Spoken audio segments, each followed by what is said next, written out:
Gene Tierney was more than just a movie star. She was the breathing definition of perfection in 1940s America. With her chiseled cheekbones and piercing overbite, she possessed a beauty so striking that studio executives insured her face for millions. She was the woman soldiers pinned to their lockers and the phantom every young girl wished to see in the mirror. Yet, behind the velvet ropes and silver screens, a horror story was being written. Not by a screenwriter, but by fate itself. It didn't begin with a scandal or a crime. It began with an act of adoration. A single kiss, planted on a cheek in a moment of patriotic fever, would become a weapon more destructive than any bomb dropped during the war. This is the story of how Hollywood's golden girl was destroyed by the very love she inspired. The year was 1943. The world was burning in the fires of World War II, and Hollywood had transformed itself into a machine of morale. The epicenter of this effort was the Hollywood Canteen, a legendary club where the biggest stars served coffee and danced with servicemen heading off to die. For these young soldiers, the canteen was a final glimpse of heaven before the hell of the Pacific or Europe. The air was thick with smoke, desperation, and the electric energy of thousands of men who knew they might not see another sunrise. Into this chaotic mix walked Gene Tierney. At 22, she was pregnant and radiantly beautiful. Despite medical warnings about a rubella epidemic sweeping the city, a disease known to be catastrophic for unborn children, she felt a fierce duty to serve. She could not sit in her Beverly Hills mansion while her countrymen marched to war. That night, the canteen was a suffocating sea of uniforms. The noise was deafening, a wall of laughter and swing music. Tierney stood behind the counter, smiling, signing autographs and offering moments of grace to the boys in khaki. She was the picture of health and patriotism, unaware that she was standing in a biological minefield. Among the throngs of admirers, a young female Marine reservist pushed her way to the front. She was flushed, her eyes bright with a fanatical intensity that bordered on obsession. She had broken quarantine restrictions to be there, hiding the red rash of German measles under her collar, just to meet her idol. When she finally reached Tierney, overwhelmed by the moment, she didn't just ask for a signature. She leaned over the barrier and kissed the star on the cheek. It happened in a heartbeat, a wet, feverish contact. Tierney, ever the professional, simply smiled and wiped her cheek, unaware that a microscopic assassin had just entered her bloodstream. The fan vanished back into the crowd, carrying a story she would tell for years, oblivious to the fact that she had just signed a death warrant for Tierney's happiness. The virus incubates silently. Days later, Tierney noticed the spots. The fever came next. The diagnosis was German measles. In 1943, doctors knew enough to be terrified but too little to do anything about it. For a pregnant woman, rubella was a game of Russian roulette. Tierney spent the remainder of her pregnancy in a state of psychological torture, analyzing every movement of the baby, praying to a silent sky that the virus had not crossed the placenta. But the universe offered no mercy. Tierney went into labor prematurely. The rush to the hospital was a blur of panic. Lying on the delivery table, surrounded by the cold white walls and the metallic scent of instruments, she was no longer a movie goddess. She was just a terrified mother facing the abyss. When the baby, a girl named Daria, was finally pulled into the world, the room did not fill with the joyous cry of a newborn. It was quiet. A suffocating, heavy silence hung in the air. The doctors exchanged looks of devastation. Daria was tiny, weighing only 3 pounds, fragile as a porcelain doll. She was alive, but the damage was catastrophic. The virus had ravaged the developing fetus with cruel efficiency. Daria was born deaf, partially blind, and severely mentally disabled. As Tierney looked into the cloudy, vacant eyes of her daughter, she felt her heart shatter into 1,000 irreparable pieces. The golden life she had built was gone, replaced by a lifelong nightmare of doctors, institutions, and unanswerable questions. Why had this happened? Was it bad luck? Was it a punishment from God? She blamed herself, her genetics, her diet, anything to make sense of the senseless. But the true horror was yet to come. The revelation of exactly how this tragedy occurred was waiting in the shadows, years away. It would come at a garden party with a cocktail in hand, when a stranger's casual confession would turn Tierney's grief into a blinding, white-hot rage that would push her to the brink of insanity. The months that followed Daria's birth were a study in agonizing duality. To the outside world, Gene Tierney was more luminous than ever. In 1944, she starred in the film noir masterpiece Laura, a role that would cement her status as a cinematic icon. On screen, she was the mysterious, haunting beauty that men would kill for. But when the director yelled, "Cut!" the glamorous mask fell away, revealing a woman drowning in a private ocean of grief. Her Beverly Hills home, which should have been filled with the chaotic joy of a growing child, was instead suffocated by a heavy, clinical silence.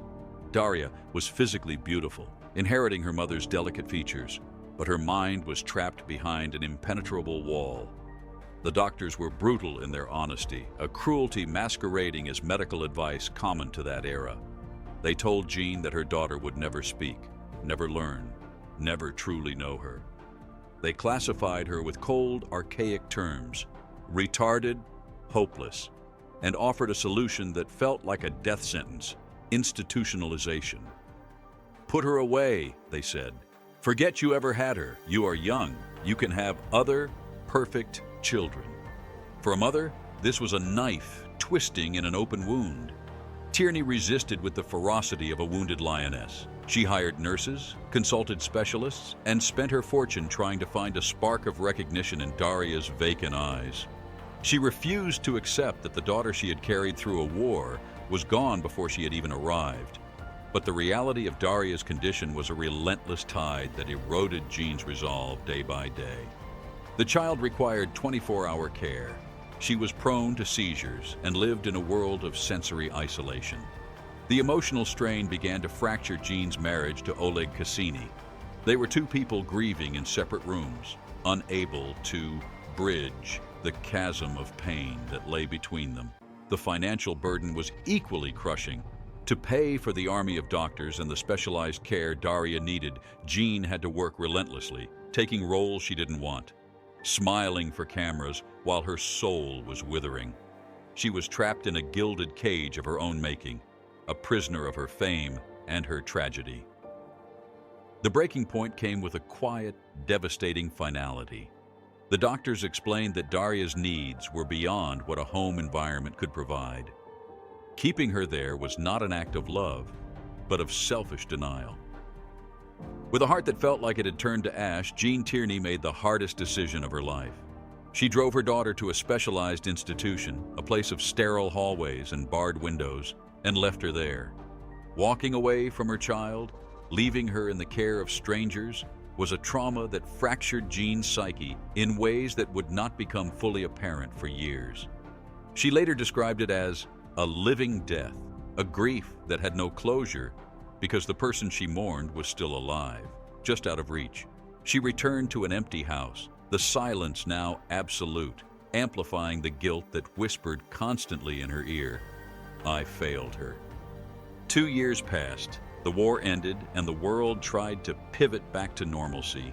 Gene Tierney, now carrying the invisible weight of her secret tragedy, tried to do the same. She threw herself into the social whirl of post-war Hollywood, attending parties, forcing smiles, playing the part of the recovering starlet. It was a performance more exhausting than any she had given on film. Then came that fateful afternoon in 1945. A tennis party in Pacific Palisades. The setting was idyllic. Manicured lawns, the soft clinking of crystal glasses, the polite laughter of the elite enjoying the peace. The sun was shining, casting long shadows across the grass, and for a moment the darkness of the past seemed far away. Jean was chatting with a group of friends, holding a cocktail, allowing herself a rare moment of relaxation. It was then that she saw her. A woman, not a celebrity, just a face in the crowd, approached with a beaming smile. There was nothing threatening about her appearance. She looked like any other fan, perhaps a former member of the Women's Auxiliary Corps, dressed in her Sunday best. She walked with a spring in her step, an air of familiarity that made Gene pause. The woman stopped in front of the actress, her eyes shining with a strange, intense mixture of pride and nostalgia. "Miss Tierney," she said, her voice trembling slightly with excitement. "You probably don't remember me, but I have to tell you this story." Jean put on her polite professional mask, the one she wore to protect herself from the public, and nodded graciously. "I was in the Marines," the woman continued, oblivious to the storm she was about to unleash. "And 2 years ago, I met you at the Hollywood Canteen." Jean's stomach tightened. The canteen, the place where her nightmare began. But she kept smiling, nodding. The woman laughed, a light, airy sound that felt grotesque against the backdrop of Jean's memories. "I wasn't supposed to be there that night," the woman confessed conspiratorially, leaning in closer as if sharing a mischievous secret between friends. "I had come down with German measles. I was under strict quarantine orders confined to my barracks." The world seemed to stop spinning. The ambient noise of the party, the laughter, the music, the wind in the trees faded into a dull roar. Jean stood frozen, her knuckles turning white around her glass. The woman continued, beaming with the pride of a fan who had conquered obstacles to meet her idol. "But I just had to see you. You were my favorite star. So I snuck out. I broke quarantine and came to the canteen." She paused, waiting for Jean to praise her dedication, to laugh at the youthful rebellion. "And I got to you," she finished triumphantly. "I was the one who kissed you on the cheek." The silence that followed the woman's confession was louder than any scream. Gene Tierney stood frozen on that manicured lawn, the cocktail glass trembling in her hand. The woman smiled, waiting for absolution, waiting to be praised for her dedication. She had no idea she was confessing to a crime. She didn't see herself as a monster. She saw herself as a devoted admirer. In that split second, the cruelty of the universe crystallized for Jean. Her daughter's life hadn't been destroyed by malice or fate, but by selfish, ignorant love. Jean didn't slap the woman. She didn't yell. She simply turned and walked away, leaving the party and the last remnants of her sanity behind. That moment was the tipping point. The guilt that had been a whisper became a scream. I smiled at her, Jean thought. I let her kill my child. The descent was rapid and terrifying. The strength Jean had summoned to survive the war and Daria's institutionalization evaporated. In the late 1950s, the most beautiful woman in movie history began to crumble. She forgot lines on set. She stared blankly at walls for hours. The industry that had worshipped her face now recoiled from her fractured mind. She was no longer reliable. She was difficult, unstable. The unraveling culminated in a harrowing incident in 1957. Jean was found standing on the ledge of her mother's apartment building in Manhattan, 14 stories up. For 20 agonizing minutes, she stared down at the pavement, the wind whipping her hair, balancing on the precipice of oblivion. Police eventually coaxed her down, but the Gene Tierney, who stepped back onto the carpet, was broken. She was committed to a series of mental institutions, entering the brutal world of 1950s psychiatry. This was the dark age of mental health care, where trauma was treated with voltage. At the Harkness Pavilion and later the Menninger Clinic, Jean was subjected to the gold standard of the era, electroconvulsive therapy, ECT. Not once, but dozens of times. The electricity surged through her brain, meant to reset her emotions, but instead, it erased her history. The tragedy of the treatment rivaled the tragedy of the disease. When she emerged from the fog of shock therapy, pieces of her soul were missing. She struggled to recognize friends. Worst of all, she had lost large chunks of her professional memory. One afternoon, she sat watching a movie on television, captivated by the actress on screen, only to be gently told by a nurse, "That is you, Jean. That is your movie." She was a ghost haunting her own life, watching a stranger wear her face. This real-life horror was too profound to stay hidden. The story of the fan with the measles rippled through Hollywood and eventually crossed the Atlantic. reaching the ears of the queen of crime herself, Agatha Christie. Christie, known for her intricate plots of murder and deception, was struck by the raw, devastating simplicity of Tierney's story. It was a plot twist no writer could invent. The weapon was a kiss. The motive was adoration. Christie penned "The mirror cracked from side to side," immortalizing Gene's tragedy in fiction. In the book, a movie star is poisoned by a fan. In reality, the poison was a virus. But while the novel became a bestseller, Gene was living the unwritten final chapter, trying to piece together a mind shattered by the weight of a single, tragic irony. Emerging from the sanitariums of the 1950s, Gene Tierney was a survivor of a war that had been fought entirely within the confines of her own mind. The electric currents of the shock treatments had scrubbed away the acute edges of her agony, but they had also taken pieces of her vibrant spirit. She returned to a Hollywood that had moved on, a town that viewed fragility not with compassion, but with suspicion. The most beautiful woman was now whispered about as the broken woman, a liability on a film set. Yet, in what might be the most courageous act of her life, Tierney refused to vanish into the shadows. She did not hide her scars. Instead, she wore them with a quiet, devastating dignity that intimidated the very industry that had chewed her up. Her return to the screen in the early 1960s was not the triumphant comeback of a conquering queen, but the steady, measured step of a woman who had looked into the abyss and decided to climb back out, inch by painful inch. She found solace not in the arms of another volatile artist or a prince, but with W. Howard Lee, a Texas oil baron who offered her something she had never truly known: stability. For the first time, Gene Tierney was allowed to be human. She was allowed to age, to have bad days, to be imperfect. But the ghost of Daria was always there, a silent presence in every room. Daria remained in the institution, a perpetual child trapped in time, while her mother grew older. Gene visited her daughter, a ritual of penance and love, looking into those unseeing eyes and wondering what might have been if she had simply stayed home that night in 1943. The guilt never truly evaporated. It simply changed form, hardening into a stone that she carried in her pocket every day, heavy, cold, but a part of her she could not discard. In 1979, Gene reclaimed her narrative. For decades, her story had been told by tabloids, by whispers at cocktail parties, and by Agatha Christie's fictionalized version in The Mirror Cracked.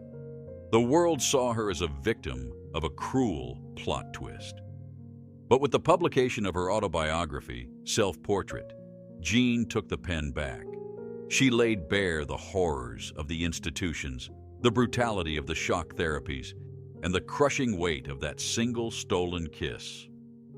In doing so, she transformed from a tragic figure into an advocate. She became one of the first major stars to openly discuss mental illness, shattering the stigma that had silenced so many. She told the world that it was okay to be broken, that the mind could fracture just like a bone, and that survival was not about returning to who you were, but accepting who you had become. The woman who had unknowingly destroyed Gene's life, the fan from the tennis party, remained a faceless specter in history. She likely lived her life telling her friends the funny story of how she met Gene Tierney, perhaps never realizing or refusing to accept that her moment of selfish adoration had decimated a family. This remains the most chilling aspect of the Tierney legacy, the terrifying asymmetry of the relationship between the idol and the admirer.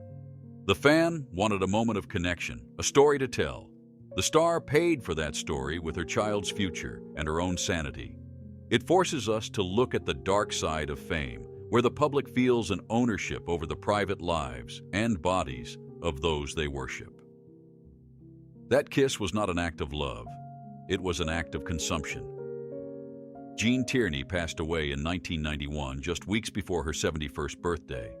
Her lungs, weakened by years of heavy smoking, a habit picked up to calm her frayed nerves, finally gave out. Daria, the innocent victim of that wartime encounter, outlived her mother, passing away in 2010. With Daria's death, the final physical link to that tragic night in the Hollywood Canteen was severed. But the story endures. It endures not because it is sensational, but because it is profoundly, heartbreakingly human. It is a reminder that our actions, even the ones we think are small and harmless, can send ripples through the universe that turn into tidal waves for someone else. Today, when we watch Laura or Leave Her to Heaven, we are mesmerized by Gene Tierney's unearthly beauty. But look closer. Look past the perfectly coiffed hair and the designer gowns. Look into those haunting ocean blue eyes. There is a sadness there that no script could invent and no director could coach. It is the look of a woman who knows that perfection is a lie. It is the look of a mother who knows that the world is dangerous, not because of its monsters, but because of its thoughtless, selfish love. Gene Tierney's face was insured for millions, but the cost of her fame was something no money could ever repay. Her legacy is not in the stars on the Hollywood Walk of Fame, but in the silence that follows her story. A silence where we are left to wonder about the thin, fragile line between a kiss and a curse.